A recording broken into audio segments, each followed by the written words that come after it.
জুবিন গাৰ্গবিহীন বহাগৰ মঞ্চ আমি কেতিয়াও কল্পনা কৰিব নোৱাৰোঁ। আমাৰ বাবে কল্পনাৰ অতীত আছিল। তথাপিও ক'ৰবাত নহয় ক'ৰবাত আমি চেষ্টা কৰিছিলোঁ যে সেই জুবিন দাই কৈ যোৱা কথাবিলাক, জুবিন দাৰ হাজাৰ হাজাৰ গীতৰ মাজেৰে আমি কঠিন সময়বোৰ পাৰ কৰিম, এই বহাগৰ মঞ্চবিলাক পাৰ কৰিম। তেখেতে বহাগৰ মঞ্চত কৰা সেই ধেমালিবোৰে আমাক আমনি কৰিব, কিন্তু তথাপিও আমি মনত সাজু হৈছিলোঁ যে জুবিন দাটো নাই, কিন্তু তেওঁৰ স্মৃতিখিনি আমাৰ বাবে সদায় আমাৰ অলংকাৰ হৈ ৰ'ব। সেই জুবিন দাক আমি কি দিব পাৰিম? জুবিন দাই আমাক এনেকুৱাকৈ চহকী কৰি থৈ গৈছে, আমাৰ জাতিটোক, আমাৰ মানৱখিনিক। তেওঁ কেতিয়াও কিন্তু সেইটো কথা দাবী নকৰিলে। তেওঁ খালি এইখিনিকে কৈ গ'ল যে আমি যুঁজিব লাগিব, আমি আগুৱাব লাগিব। এতিয়া জুবিন দাবিহীনে যুঁজখন আমাৰ আৱেগৰ সৈতে যুঁজ, আমাৰ বিবেকৰ সৈতে যুঁজ, আমাৰ মনক আমি এইটো পতিয়ন নিয়াবলৈ যুঁজ যে তই নাই, আমি আছোঁ আৰু আমি সদায় থাকিম তোৰ লগত। সেইকাৰণে আমি সদায় লিখিবলৈ চেষ্টা কৰি আছোঁ জুবিন গাৰ্গ ফৰ এভাৰ।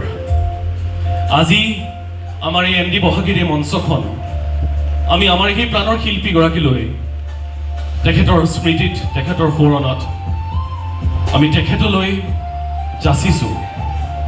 তেখেতৰ গীত, তেখেতৰ কথা আৰু তেখেতৰ স্মৃতিৰে আজিৰ আমাৰ এই সন্ধিয়াটি আমি জীপাল কৰিম। জুবিন গাৰ্গ, জুবিন দা, তই য'তেই আছ তই ভালে থাকিবি আৰু তোৰ আশীৰ্বাদত আমি সদায় ভালে থাকিম। তই যে কৈ গৈছিলি the show' must go on, আমি সেই চেষ্টাকে আজি কৰিবলৈ আগবাঢ়িছোঁ। আজি আমাৰ এই অনুষ্ঠানটোত আৰু অধিক আকৰ্ষণীয় আৰু জীপাল কৰিবলৈ আমাৰ সৈতে আমাৰ আমন্ত্ৰণ ৰক্ষা কৰি যন্ত্ৰ এই বেণ্ডটি আহি উপস্থিত হৈছে।